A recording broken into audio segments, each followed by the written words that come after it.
Sí, otra vez en el aire. Mi nombre es Alberto Mora, 63 años, casadísimo, 2 hijas, amigo de mis amigos. Uso mi voz para expresarme y mi corazón y mi razón para vivir. Paciente con los hechos y con los hacedores, y consciente de que nosotros podemos, Dios mediante, hacer de ese sueño y de esas ganas cosas posibles. Hola, ¿qué tal? Bienvenidos. Aquí estamos otra vez en este espacio, otra vez buscando subrayar, poner de relieve, destacar algunas cosas que ocurren y que no siempre toman el vuelo o la intensidad que haga falta. En algunos casos sí, en otros casos no tanto. Nos pasan cosas todo el tiempo. Hay quien dice, un viejo chiste un poco sonso, pero tal vez tiene un poco de cierto, que hay lugares del mundo que tal vez son muy tranquilos, muy relajados, muy estables, muy predecibles, y que eso, al menos para la costumbre, para la tradición, para los hábitos de un argentino, de un hombre que, hace 1000 malabares, 1000 tareas, y siempre algo puede cambiar repentinamente de un día para el otro, vivir en esos lugares. Suiza, por decir el primer lugar que se me ocurre, que debe ser muy aburrido, ¿no? Porque uno sabe que pasado mañana y dentro de un mes y dentro de 6 meses todo va a ser más o menos igual. Bueno, primero no sé si están así, pero de todas maneras es que como estamos acostumbrados a la inestabilidad, que no tiene nada de bueno. Vivimos con una cuota de tensión, de estrés, que posiblemente en otros lados no esté. Posiblemente, solo posiblemente. Tal vez los problemas pasan por otro lado, ¿no? Es decir, las preocupaciones igual existen, ¿no? Hay países donde, por ejemplo, esto que, ahora lamentablemente es una posibilidad muy cercana, de que en la Argentina se legalice la eutanasia, es decir, que se haga legal matar a una persona enferma o muy mayor, ¿no? Que esto puede ser un acto de modernidad, incluso se lo presenta de esta manera, ¿no? Como un ejercicio de la libertad, de evitar el encarnizamiento terapéutico. Pero bueno, se opina muy livianamente de todo esto. Por decir algo, por estas horas me ha llegado a mí, probablemente le ha llegado a muchos, una invitación a participar de una encuesta que hizo TN, la señal de cable, señal de noticias del grupo Clarín, que invitaba a que uno se exprese a ver si le parecía bien que se legalice o no la eutanasia. Ya vimos esta película. Los medios toman partido, a veces van, preparando el terreno, después van por el lado de los eufemismos, citando casos, son muy funcionales a todo lo malo. En general, los más competitivos nos están a veces domesticando y no nos damos cuenta, porque en general somos bastante ingenuos. Creemos que ese señor que está ahí en la televisión o que tiene un micrófono delante y que es muy conocido y gana mucho dinero y tiene mucha influencia, evidentemente, porque cualquier cosa que dice trasciende, se transforma en una pieza que todo el mundo conoce, escucha, valora. Entonces sus justificativos, su manera de explicar. Hace poco, creo que fue en el programa anterior, yo me refería a Luis Novarecio, calificándolo de persona que es inteligente, pero es que el problema o el debate no es si es inteligente, sino para qué usa su inteligencia, como tantos otros. Algunos han caído como chorlitos en trampas de las falsas noticias, ¿no? Lo que llaman fake news. Y uno dice, pero son personas importantes, tienen todo un equipo de producción detrás, ¿cómo es que se comió semejante error? Y salió a decir o opinar o comentar algo que era una noticia falsa. ¿Cómo no lo chequearon antes?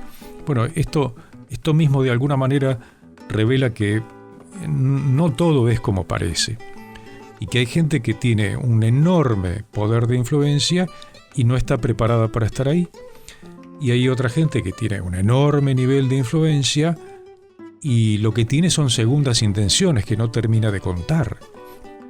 Es decir, también va preparando el terreno para otra cosa, tal vez porque es funcional a un negocio de la productora de ese programa o del medio en sí, que tiene intereses, entonces ataca por allá porque le está queriendo hacer un bien por acá. O sea, todo eso que recibimos y que no sabemos nos va exponiendo. Entonces, cuanto uno menos sabe de algunas cosas y se deja llevar por lo que muchas veces alguien con una enorme facilidad de palabra, con incluso simpatía, nos va contando, entonces claudicamos, nos vamos para ese lado. Volviendo al punto, yo creo que la ley de eutanasia va a salir muy fácilmente, porque hay mucha gente que no sabe de qué se trata la dignidad de las personas, porque se utiliza o se agita la bandera de la utilidad. ¿Para qué sirve una persona que está enferma? ¿Sí? Tiene que servir para algo, si no es una carga. Y eso es funcional al negocio y a la brutalidad de la eutanasia. De la misma manera que nos dijeron insistentemente que había 500.000 abortos en la Argentina, y mucha gente se lo creyó y lo repetía. ¿Por qué? Porque no sé, no hay estadísticas, entonces seguramente esta gente debe decir la verdad porque está en tema. O tal vez decían eso y tenían intereses en esa misma cosa, en esa misma brutalidad, y ponían cara de no saber para darle crédito a aquel que sabe, pero en el fondo eran funcionales. Es decir, hay mucha mentira, mucha puesta en escena, mucha cosa que termina, insisto, llevándonos para algún lado y nosotros no sabemos. Entonces, entre la ignorancia que tiene mucha gente respecto de la dignidad de las personas, de qué son los cuidados paliativos, de que el dolor se puede calmar, porque hoy la medicina tiene muchísimos recursos, porque una persona que está enferma, muy mayor, lo que necesita es ayuda, asistencia. Se puede lograr algo bueno haciendo ese final o ese momento duro, puede que no sea el final, mejor, más tolerable, sin dolor. Acá yo he hecho varias notas referidas al tema de cuidados paliativos, podríamos volverlas a escuchar al menos, pero digamos, si no se sabe, cualquiera aparece, como yo comentaba la otra vez sobre las elecciones. Le dije a un político: ustedes son muy hábiles, ¿sí? Son muy convincentes, no importa quién ni de qué partido era, pero es así. Entonces uno se cruza con uno muy hábil, uno escucha siempre al mismo personaje en la televisión, ¿no? Escucha ese informativo, ve ese programa, escucha en la radio a ese periodista que nos parece que, bueno, tiene muchos años, hace muchos años que está, explica muy bien, pregunta lo que yo le hubiera preguntado al funcionario. Entonces, bueno, le creo. Cuando él dice, bueno, pero las cosas no son así, yo voy y le creo. También alguien podría estar diciendo lo mismo de el que está hablando ahora acá. Bueno, sí, cabría lo mismo. Podría ser que yo tenga segundas intenciones. La diferencia está en que lo mío es un poco más transparente. Es decir, yo defiendo la vida, como tantos otros, de diferentes maneras. Entrevisto gente, escribo, hago notas, participo de asociaciones, colaboro con asociaciones y de gente que trabaja en este mismo tema. Y jamás consideraría que está bien matar a un niño antes de nacer porque no estaba planeado. Que está muy mal considerar que una mujer que fue empujada al aborto deba ir presa. Jamás dije eso. Ni tampoco la califico de asesina. Hay que mirar el problema entero, completo. Como tampoco considero que una persona enferma o muy mayor haya que matarla por el solo hecho de que está ahí en un hospital o en su casa y necesita atención de la familia o de, profesionales o lo que fuera. No, es la ley de la vida. Uno respeta la creación tal cual es. Y por otro lado, una cuestión de sentido común. Cuidamos a los niños al principio porque necesitan ir creciendo, fortaleciéndose. Cuidamos a las embarazadas porque llevan su vida adentro, porque son mujeres, porque son personas en una situación especial, no inferiores ni débiles, pero necesitan cuidado por lo que están haciendo, lo que están viviendo. Las personas en problemas necesitan ayudas de diferentes maneras, a veces caña de pescar, otras veces pescado. Las personas ancianas o enfermas muy mayores necesitan un lugar y vamos camino de una sociedad que cada vez va a tener más ancianos y más enfermos de ciertas enfermedades que hace falta conocer y entender, no el camino de matarlas, porque ya no son útiles a la sociedad. O sea, es un tema muy complejo, por supuesto, pero lo primero es aprender, lo primero es entender, ¿no? Y que a los problemas hay que estar preparado para eso o pedir ayuda, no recurrir a esta mirada, insisto, tendenciosa, horrible, que busca cercenar la vida de los más débiles, en definitiva, los más débiles. Bueno, son temas complejos, tal vez para empezar, pero por ahí estamos. Hablando de temas complejos, hay un comunicado de una federación, hemos hablado con Fermín Mural en algún momento, que es parte de esta organización que agrupa a entidades que trabajan sin fines de lucro, que trabajan sobre la discapacidad. Y lógicamente, nuevamente están en alerta porque el gobierno nacional pretende, de algún modo, con artificios, en el presupuesto del 2026, volver sobre esto el rechazo a la emergencia en discapacidad, lo cual es brutal.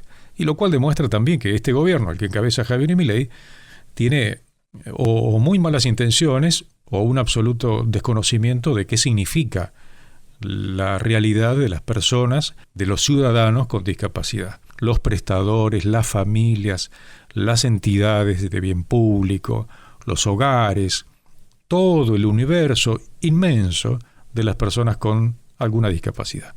Todo, ¿sí? No tiene idea el gobierno, evidentemente, porque está pensando pura y exclusivamente en el dinero, que tampoco es tanto, ¿no? Y por otro lado, hay un hecho ocurrido hoy, 17 de diciembre, en torno al juez Eduardo López, el juez de Mar del Plata, que fue llevado a una audiencia del Consejo de la Magistratura. Entonces vamos a compartir lo que es su exposición. No es muy larga, fue en la mañana de hoy y creo que es muy importante. Se puede encontrar también en YouTube, en otros caminos, pero vamos a compartir el audio de lo que dijo claramente el juez López ante una denuncia de algo que lo acusa de ser antisemita por declaraciones en la red social X. Pero bueno, es muy interesante y muy valorable la manera en la que él se ha defendido de estas acusaciones. En Fundación Vivienda Digna sabemos que muchas cosas que sirven pueden quedar olvidadas en casa. Por eso te invitamos a dejar ir eso que no usás y donar muebles, materiales de construcción y electrodomésticos que todavía estén en buenas condiciones. Entrá en viviendadigna.org.ar y dona ahora. El retiro es gratuito en tu domicilio. Si hay hechos sorprendentes en el último tiempo, bueno, hay uno, ha ocurrido por estos días. La Academia Nacional de Medicina es una institución que existe desde hace 203 años. Ahora, bueno, era una entidad muy confiable. Ahora podemos empezar a poner en duda la confiabilidad. Y bueno, por lo menos hay que mirarlo con cuidado. Ha decidido incorporar como miembro la Academia Nacional de Medicina al actual ministro de Salud de la Ciudad de Buenos Aires, Fernán González Bernaldo de Quirós, a quien generalmente se lo presenta como Fernán Quirós. Independientemente de algún mérito que pueda tener este médico en torno a la administración de la salud, es sorprendente que una institución prestigiosa, que no ha ocultado su compromiso por la defensa de la vida desde la concepción, nombre a Bernaldo de Quirós, a Fernán Quirós, como miembro titular de la sección Medicina y Especialidades Médicas y le otorgue un sitial de honor. Bueno, hace falta hacer un poco de memoria o haber escuchado, haber estado atento a las cosas que pasaban en la Argentina. En el año 2018, Fernán Quirós se mostró públicamente partidario de la legalización del aborto, señalando que era importante que las mujeres pudieran tener acceso a la interrupción de su embarazo. Es más, insinuó, dijo con bastante claridad que oponerse a la legalización del aborto tenía que ver con cuestiones religiosas. Bueno, ya para ese tiempo, hay que acordarse, cuando esto ocurría, Rodríguez Larreta había dado autorización y había fogoneado para que la legislatura porteña aprobara un protocolo para hacer abortos, ¿no? Y que Quirós ahora, un tiempo después, cuando se trataba este tema de la legalización del aborto, dijo que los protocolos le habían dado cierta dinámica o práctica, entonces que no iba a haber mayores dificultades para implementar la ley si se aprobaba, y que solamente le preocupaban las muertes maternas, ¿no? Ahora, de la cantidad de niños que mueren, no. Para eso hay que informarse. En la ciudad de Buenos Aires, esto es actual, en la ciudad de Buenos Aires hay 26 abortos diarios. Esto se hace en 17 hospitales y 48 centros de salud y acción comunitaria, los CESAC, que serían como los centros de atención primaria que están asociados a los hospitales y que dependen de Quirós y dependen de Jorge Macri, que es el jefe de la ciudad de Buenos Aires, jefe de gobierno, que ya viene de una actitud abortista, por más que diga otra cosa, porque ya Vicente López, que gobernó durante bastante tiempo y que ahora hay una alfil de él, que dicho sea de paso es lesbiana, que en Vicente López se siguen haciendo abortos en cantidad, ¿no? Hay un compromiso también con este tema. Entonces, qué raro que a la incorporación de Quirós a la Academia Nacional de Medicina fueron Macri, Mauricio, el expresidente de la Nación, y Jorge Macri, el actual jefe de gobierno de la ciudad de Buenos Aires, que es en el fondo, o en última instancia, el principal responsable de los 26 abortos diarios que se hacen en ese distrito, ¿no? Mauricio Macri es, para los que tal vez no estuvieron atentos en las últimas décadas, el responsable de que se haya debatido en el Congreso el valor de la vida, ¿no? Fue él el que, en el inicio de las sesiones del Consejo, en el año 2018, dijo que era una deuda, de algún modo, la democracia tratar esto, ¿no? En un acto tremendo de hipocresía. Como muchos recordarán también, aquel año fracasó el intento del gobierno nacional en el Congreso y entonces no se aprobó. Pero ¿qué hizo Mauricio Macri? Inmediatamente aprobó la dosis abortiva de misoprostol. Permitió a un laboratorio fabricarlo y después compró el gobierno nacional esta droga, misoprostol, para distribuirlo a los hospitales. O sea, no hay ninguna duda de la postura de Mauricio Macri y de Jorge Macri y de Fernán Quirós con respecto al tema de la defensa de la vida. Ahora, abortistas hay en todos lados, ¿sí? Lo que sorprende es que la Academia Nacional de Medicina haya incorporado oficialmente, dándole un sitial de honor, a un abortista. Palabras claras. Cosas posibles. La forma de ponerse en contacto con este programa: correo electrónico para los que desean, cosasposibles@gmail.com. Los socios de Cosas Posibles utilizan el camino de Mercado Pago, el alias cosas.posibles.mp. Muchísimas gracias. Che, cabezón, se bajó el gordo, loco. ¿No hacés la gamba mañana para el partido? Ok, dale. No nos vaya a colgar, loco. Esta vez no, porfa.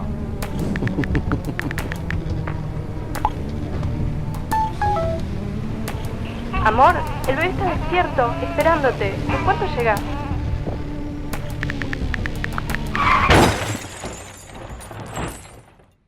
¿Recibiste el mensaje? El celular al volante mata.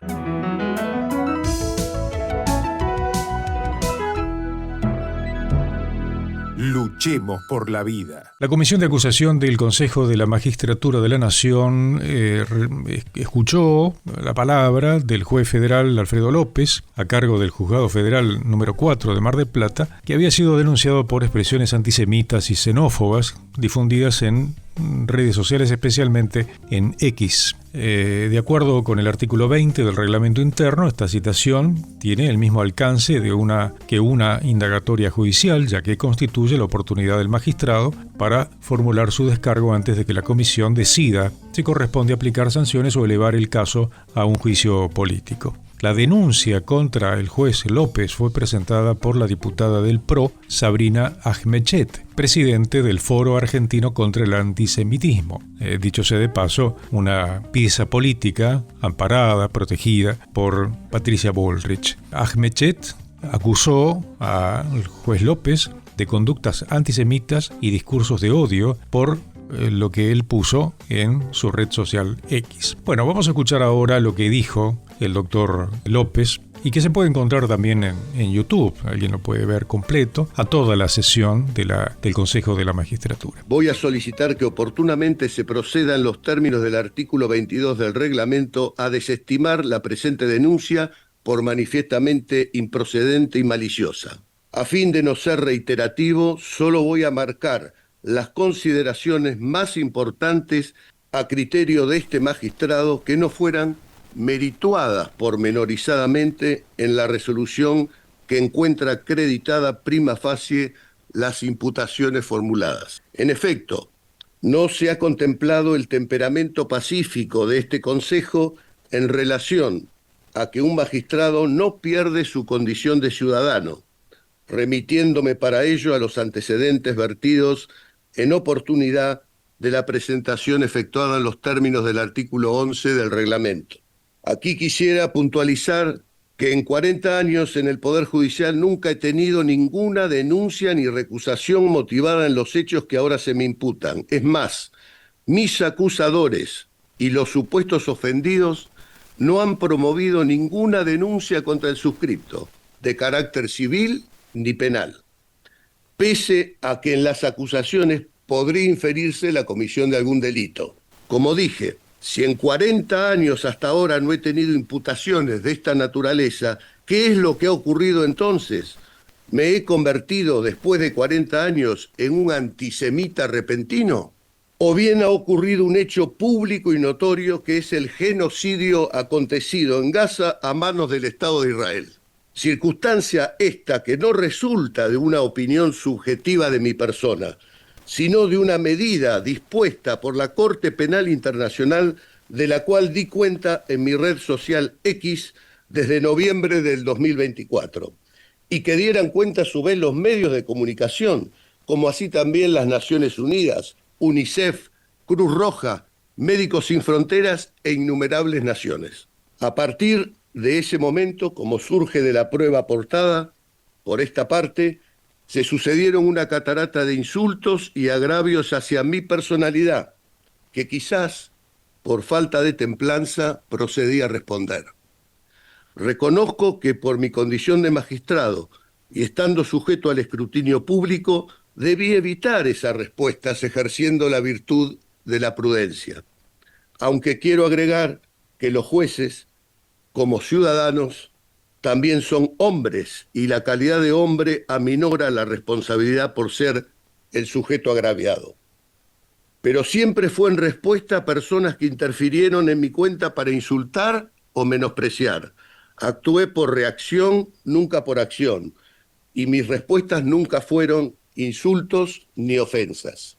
Sin perjuicio de lo expresado, resulta paradójico que la denunciante, diputada nacional Sabrina Ahmechet, que utiliza profusamente su cuenta X, haya tenido la osadía de denunciar a un juez federal cuando ella misma en su red social ha ofendido a la comunidad católica, pese a lo prescripto por el artículo 2 de la Constitución Nacional, burlándose de la Santísima Virgen diciendo que no era virgen, además de repudiar la bandera nacional y de propiciar la entrega de las Islas Malvinas a Inglaterra, también obviando lo prescripto al respecto por la Constitución Nacional.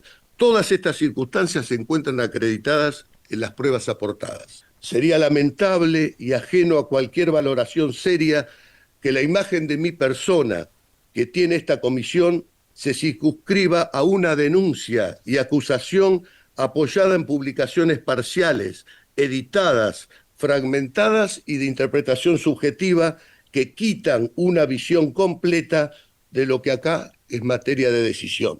No conozco a los miembros de esta comisión, pero ustedes sí tienen el deber de saber quién es la persona que está sometida a este procedimiento.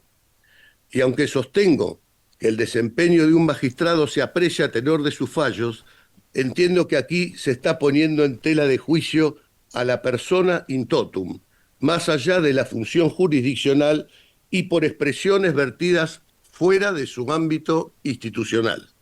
En consecuencia, voy a mi personalidad. Soy un hombre que profesa y defiende la fe católica de conformidad con lo prescrito por el artículo 2 de la Constitución Nacional. Juré por los santos evangelios y como consecuencia de haber elevado este consejo de la magistratura a la terna para mi designación como juez de la nación, que fuera finalmente confirmada por el Poder Ejecutivo y el Senado de la Nación, soy juez federal. Soy argentino, orgulloso del suelo en que nací, donde vivo, defiendo los símbolos patrios, su geografía, su gente, sus tradiciones, su historia. Soy también una persona agradecida a la educación recibida y a los ejemplos recibidos también en mi familia, fortalecidos en los colegios, en la Universidad de Buenos Aires y el trabajo profesional que me ha llevado a la justicia desde hace ya 40 años. He defendido los derechos de las personas con apego a la ley y he mantenido un trato justo, respetuoso, ecuánime con quienes se han acercado a mi persona, sea en el ámbito privado como en el ámbito público. Lo que defiendo en el plano de mis ideas y de mis convicciones, lo hago francamente, de frente, sin dobleces. Nadie puede decir que tengo sentimientos o intenciones ocultas en mis actos. Cuando he visto que se lesiona o conculca la soberanía o la integridad de nuestra nación, cuando se niegan nuestros derechos legítimos en Malvinas, de conformidad con lo determinado por nuestra Constitución Nacional, o se agrede nuestra fe común, por ejemplo, no he mirado al costado y me he expresado claramente. Todo ello lo puede corroborar esta comisión en mi historial, porque lo que acá resumo es lo que expongo en cursos, seminarios, coloquios, exposiciones, publicaciones, etc. No puedo dejar de mencionar tampoco en esta instancia el reciente fallo del juez civil, comercial y contencioso administrativo federal de La Plata, número 4, a cargo del doctor Alberto Osvaldo Recondo, en autos caratulados Speso Marlén Florencia en representación de su hijo contra el PEN y otro sobre amparo ley 16986. Dicho caso se refiere a la supuesta burla a un menor discapacitado por parte del señor presidente de la Nación, Javier Milei, a través de su cuenta social X. En su fundada sentencia que adjunto en este acto para conocimiento de la comisión, el magistrado dejó perfectamente establecidos los criterios de interpretación en materia de redes sociales. En primer lugar dice: a propósito, en cuanto al reposteo del presidente, téngase en cuenta que esa acción no implica de manera automática la adhesión total con el contenido del tuit. No cabe fijar un criterio de responsabilidad objetiva, pretendiendo que un reposteo implique automática adhesión a los contenidos republicados, equiparándolos a la coautoría. Ese criterio llevaría a cualquier usuario a ser absolutamente responsable de expresiones ajenas, lo que se desentiende de la realidad y del espíritu del intercambio en las redes sociales. En cambio, el reposteo implica una referencia a ese tema y a esa forma de destacarlo puede obedecer a que se quiere opinar o abundar en algún sentido, ya sea a favor o también en contra del contenido publicado. En ese caso habrá que atender a la opinión expresada en la nota que se formula junto al mensaje reposteado. En segundo lugar, expresa: en ese sentido, se ha reconocido que la protección constitucional del derecho a la libertad de expresión es particularmente intensa en materias de interés público, de modo que sus limitaciones deben evaluarse con especial cautela. Corte Interamericana de Derechos Humanos, Lagos del Campo versus Perú, sentencia del 31 de agosto del 2017.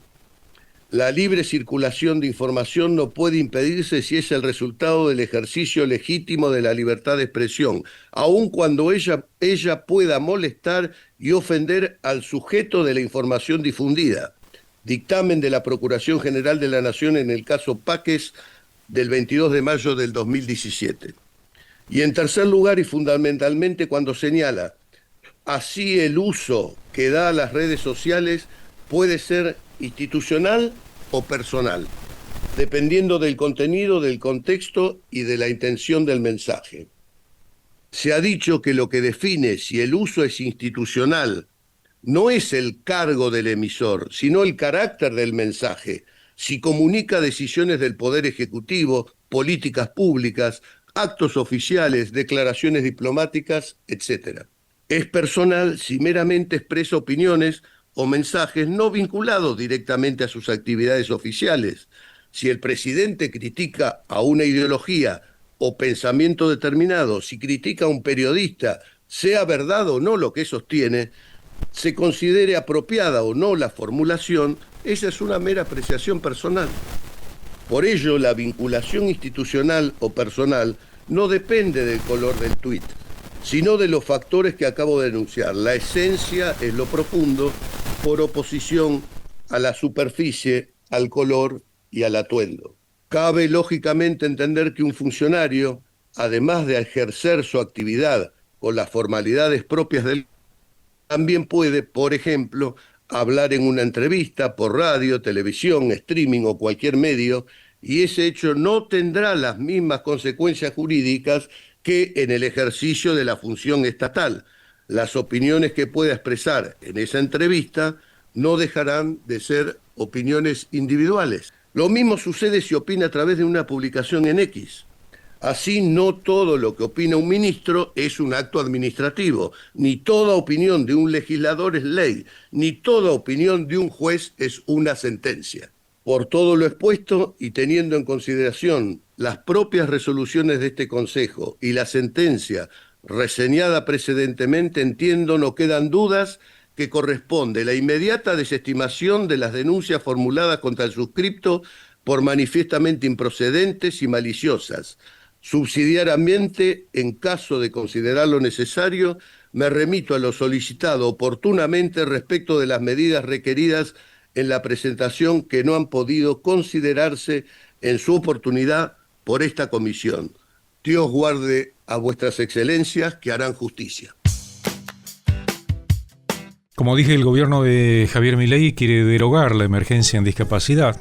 Eso motivó que la Federación Argentina de Organizaciones Sin Fines de Lucro de y para Personas con Discapacidad expresara su profunda preocupación y rechazo a la incorporación en el dictamen del presupuesto nacional de los artículos que derogarían la Ley de Emergencia en Discapacidad, que es Ley Nacional 27.793. El comunicado de FEDEDIS dice lo siguiente: la derogación de la Ley de Emergencia en Discapacidad implicaría consecuencias directas e inmediatas, entre ellas la pérdida de la compensación destinada a cubrir el atraso arancelario acumulado entre diciembre del 2023 y diciembre de 2024, la eliminación de los aumentos de aranceles previstos a partir de enero del 2025 y de las actualizaciones mensuales según el índice de precios al consumidor, el no reconocimiento ni pago del atraso arancelario generado durante la actual gestión, que ya alcanza aproximadamente el 70%, el recorte de los ingresos de quienes trabajan en talleres protegidos con impacto directo en sus condiciones de vida, y la exclusión de personas con discapacidad en situación de pobreza que habrían sido alcanzadas por la nueva pensión creada por esta ley. Lejos de resolver la crisis, esta decisión la profundiza. El artículo 76, que propone aumentos trimestrales condicionados, resulta insuficiente si se elimina el marco de emergencia que garantizaba la previsibilidad y sostenimiento del sistema de prestaciones. Se trata, dice FEDEDIS, de un nuevo ataque a las personas con discapacidad, a sus familias y a las organizaciones que garantizan derechos fundamentales. Las personas con discapacidad no pueden ser una variable de ajuste. El comunicado busca de algún modo sensibilizar a la sociedad y sobre todo a los que pueden tener algún tipo de presión, gobernadores, por lo pronto, a todo lo que tenga que ver el aparato legislativo, para que no le den curso a esto y que no se elimine la emergencia en discapacidad, porque, como ya lo conversamos en más de una ocasión, tampoco es la panacea. ¿Sí? El atraso viene desde hace muchísimos años, las dificultades son enormes, lo sabe cualquier persona o la mayoría de las personas que están relacionadas, siquiera medianamente con la discapacidad, que la cosa es muy compleja, que todo es muy cuesta arriba.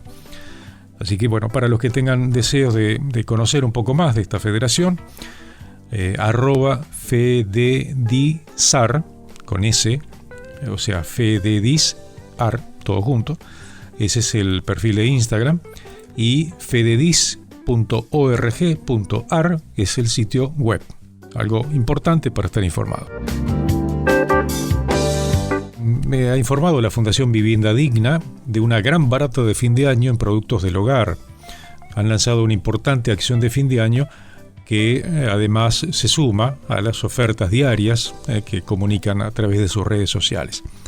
Para comprar es importante estar previamente registrado en el programa que acompaña a las familias de escasos recursos económicos que buscan mejorar o terminar su casa. En el programa difundimos con insistencia el camino de la Fundación Vivienda Digna como destinatarios de muebles o de objetos que uno ya no necesita. La Fundación se ocupa de ir a retirarlos. Tienen sedes en José C. Paz, en La Tablada, en Barracas. El Corralón de Boulogne, partido de San Isidro, está ubicado en la calle Loria y Piedra Buena, a pocos metros de la estación. Ahí están de martes a sábados de 9 de la mañana a 5 de la tarde y los domingos de 9 de la mañana a 2 de la tarde. Si buscan en Facebook, Corralón Social, en Instagram también, @corralonsocial, es el camino para estar enterados. Si no, googlean Vivienda Digna, Fundación Vivienda Digna. Es un muy buen camino, nacieron con otro nombre, ¿no? La Fundación Sagrada Familia hace muchos años, pero hacen un trabajo realmente muy bueno para la dignificación de las familias en torno al hogar. ¿Sí? En algún momento podemos volver a hablar con ellos y contar más en detalle toda la tarea que realizan. Tienda una mano y sienta cosas posibles. Todavía hay tiempo para saludar a los contadores públicos. Hoy es el Día del Contador Público. Esto tiene una explicación, es un aniversario de la publicación de un libro que hizo un fraile hace muchísimos años, y en torno a eso es el Día del Contador. Así que a saludar al contador que sobre todo hace maravillas, ¿no? Un buen contador en los tiempos que corren. Y algunas otras cosas que pasaron un 17 de diciembre. En el año 1770 nace en Bonn, en Alemania, el compositor Ludwig van Beethoven. En 1830 moría a los 47 años, nada más, en Santa Marta, en Colombia, el militar y político Simón Bolívar. Se llamaba Simón José Antonio de la Santísima Trinidad Bolívar Ponte y Palacios, reconocido líder de la independencia de Venezuela, Colombia, Ecuador y Panamá. En 1903 los hermanos Wilbur y Orville Wright realizan el primer vuelo con un avión impulsado a motor de combustión. Ese vuelo duró solo 12 segundos, pero fue considerado exitoso en probar el mando del avión. 5 años más tarde, en Virginia, lograron un vuelo de 62 minutos, completando 57 círculos a una altura de 36,6 metros.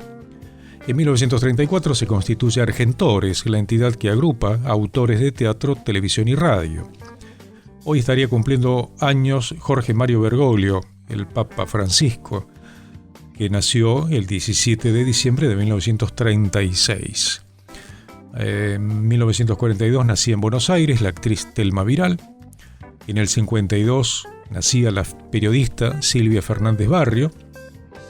Se llama Silvia Graciela Fernández. En 1972, al vencer a River, San Lorenzo es campeón del campeonato de fútbol metropolitano y del nacional en la misma temporada. En el 99 moría a los 78 años la actriz Aurora Ruiz, Chela Ruiz. En el año 2009, la Cámara de Diputados de España aprueba un proyecto de ley que garantiza el libre acceso al aborto hasta la semana 14 de gestación. Sería aprobado al año siguiente. Según los datos del Ministerio de Sanidad del 2010, son 113.031 los españoles que murieron antes de nacer en ese país, en aquel año. En total, desde 1995, habría 2,5 millones de abortos legales en España. Finalmente, en el año 2017, Sebastián Piñera vencía a Alejandro Wheeler en el balotaje con el 54,57% de los votos y volvía a ser presidente de Chile. El 19 de diciembre, lo tengo anotado en mis efemérides, algo ocurrió en San Isidro que a mí me estremeció. En 2010, el 19 de diciembre, se hizo un acto en la Catedral de San Isidro, una iniciativa que había nacido hace muchos años, que era el traslado y un acto en torno a la luz de Belén, que lleva una llama. Están asociados los scouts en el mundo con esto, llevando una llama encendida en el sitio donde nació Jesús, en Belén. Siempre me acuerdo de lo que fue aquello. Yo no sabía de esto y me había acercado, recibí una pequeña vela y se fue pasando como pasa en los bautismos y en otras ocasiones, en ceremonias religiosas. Y se me movió la estantería por completo. El solo hecho de pensar de que la luz que tenía se había iniciado hace muchos días y muchísimos kilómetros en Belén. Y emocionado hasta las lágrimas. La verdad que me resultó sorprendente el hecho y muy extraño. Yo no soy de lágrimas muy fáciles. Y bueno, y otra cosa que pasó un 19 de diciembre fue la victoria argentina en Qatar. Fue en el 2022 y todo el mundo seguramente lo andará comentando. Y el otro hecho, dos hechos. El día 20 se cumpliría años Keila Jacqueline Jones, la joven chubutense que murió en 2015 a consecuencia de la droga misoprostol que le dieron en un hospital para abortar a su hijo que tenía 7 semanas de vida. Keila Jones estaría cumpliendo el día 20 de diciembre 28 años y una médica le dio esta droga peligrosísima que es el misoprostol y ella terminó muriendo. La médica Estrella Perramón no recibió condena alguna. Cosas posibles. Bueno, yo vengo a marchar porque creo que la vida es un valor que hay que defender a toda costa, que toda persona merece la oportunidad de desarrollarla, llevarla a cabo, defenderla, poseerla. Y la verdad pienso que no podemos permitir que a los futuros hijos, nietos, compañeros, les estén prohibiendo la posibilidad de disfrutar de esta vida que todos queremos llevar a cabo y tener la oportunidad de gozar. Marcha por la vida argentina. Estar del lado de las cosas posibles significa muchas cosas cotidianas, a veces simples, a veces con un poco más de esfuerzo. Es bueno recordar y tener presente, por ejemplo, más allá de la existencia de este programa, este camino de comunicación, que uno puede, a veces silenciosamente, tomar decisiones inteligentes. Por lo pronto, en estos días que hay mucho brindis, hay mucho festejo, hay mucho encuentro, tener en cuenta el tema del alcohol. Tal vez uno no se da cuenta y dice, bueno, no pasa nada. Bueno, con el alcohol pasa. Hemos llegado, afortunadamente, a la sanción de una ley de alcohol cero, que bien sabemos que no se aplica en todas las provincias o en todos los distritos porque tienen que adherir y no todos adhieren. Pero creo que es importante, independientemente de los papeles, es en dónde se ubica uno como ciudadano, consciente o no, en otras cosas, de esto.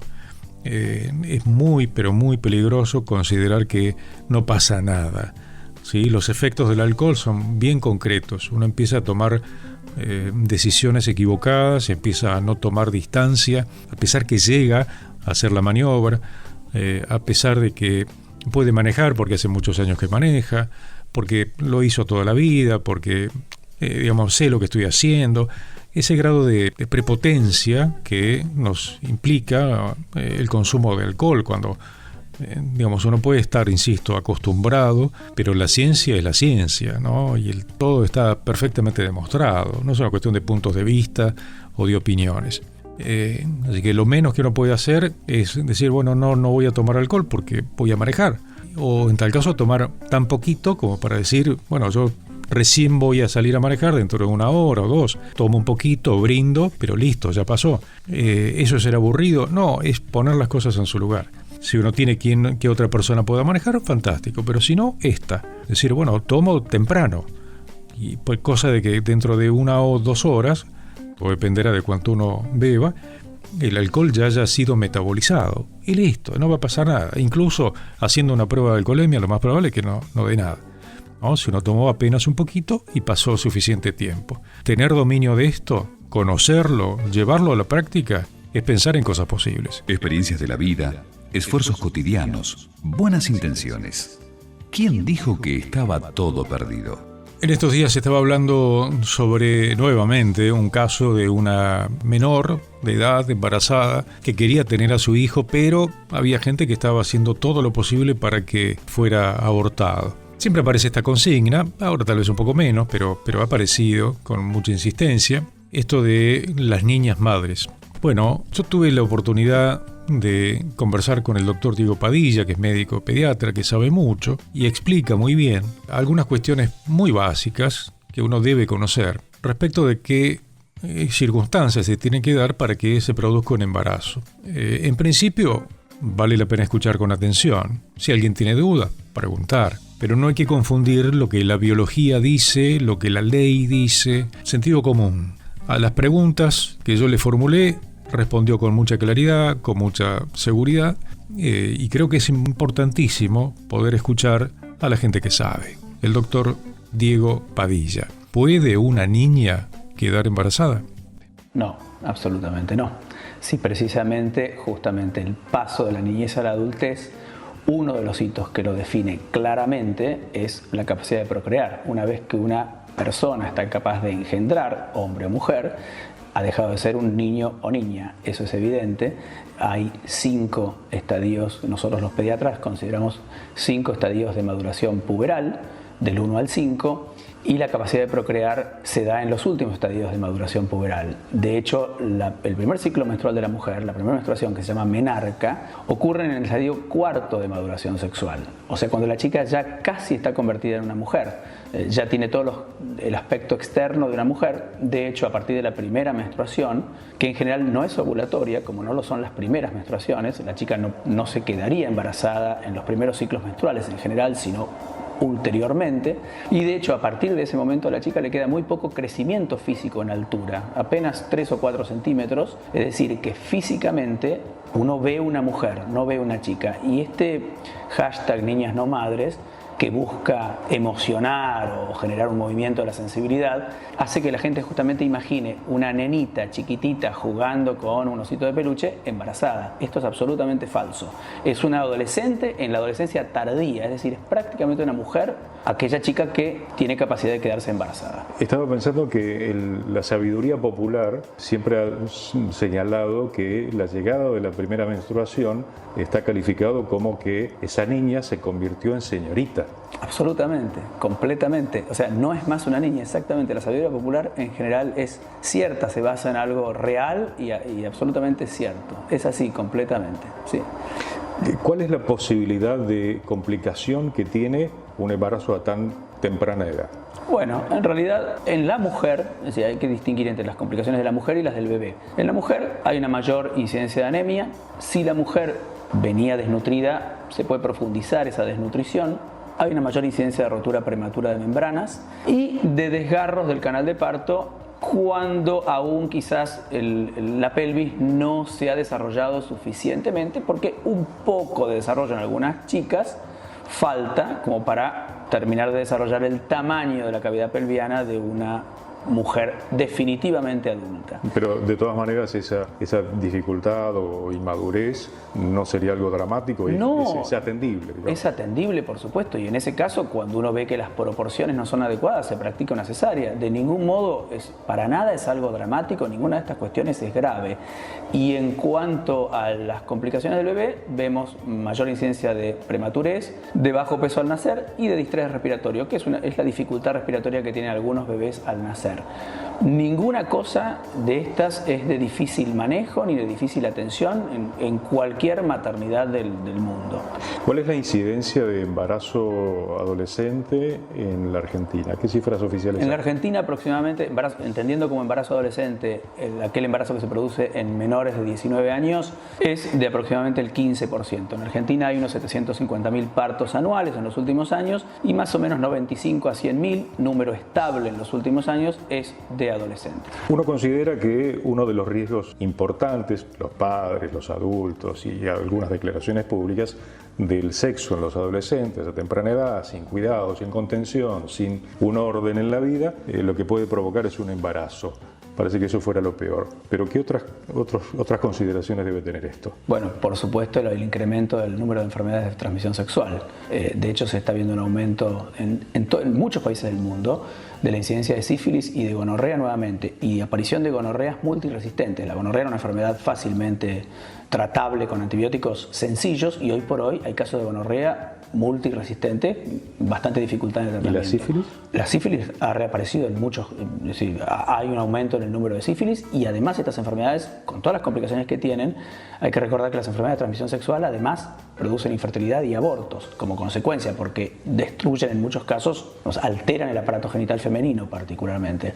Y esto claramente, el número del aumento de la tasa de enfermedad de transmisión sexual y el no poder disminuir el número de embarazos adolescentes claramente tiene relación con la promoción de programas de educación sexual que se llaman permisivos, que son aquellos que a lo único que apuntan es al falsamente llamado sexo seguro. No existe el sexo seguro.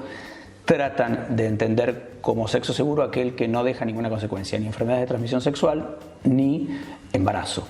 Y en realidad lo único que logran estos programas, y esto está estudiado en el mundo y hay estadísticas, lo único que han logrado estos programas es reducir, porque como en definitiva promueven la aceleración de las relaciones sexuales en la infancia, en la adolescencia precoz, lo único que han logrado es aumentar el número absoluto de eventos, es decir, de relaciones sexuales promiscuas, y aunque recurran al preservativo y a los anticonceptivos con todas las objeciones de toda índole que tienen estos dos métodos, lo que han logrado es aumentar el número de enfermedades de transmisión sexual y de embarazos, porque en definitiva, aunque por cada evento haya menos riesgo de embarazo o enfermedad de transmisión sexual, el aumento en las relaciones es tal que el número absoluto de episodios, embarazo y enfermedad de transmisión sexual, o se mantiene estable o hasta aumenta en muchas de las estadísticas. Es decir, estos programas, que son los que tratan de implementar en Argentina,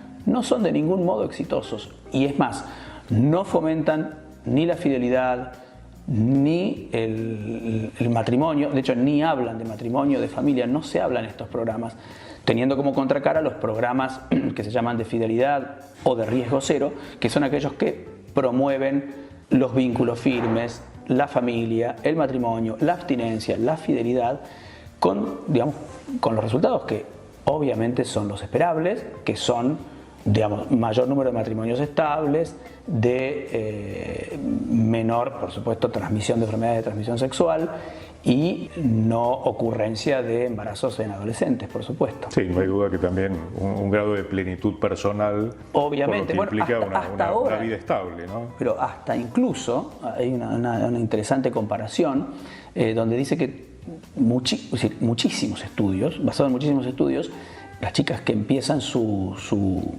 relaciones sexuales precozmente tienen mayor incidencia de múltiples parejas, de terminar siendo madres solteras, de no tener familia estable, de enfermedades mentales, trastornos psicológicos y de infelicidad. Ahora hay mediciones, esto es bastante difícil de valorar, pero digamos, la tasa de felicidad que se valora, esas chicas que han iniciado relaciones precoces tienen mucho mayor incidencia de menor felicidad y de depresión. O sea que todas las consecuencias que producen estos programas de estimulación sexual precoz están a la vista de todos, en definitiva. Palabras claras, ideas y soluciones.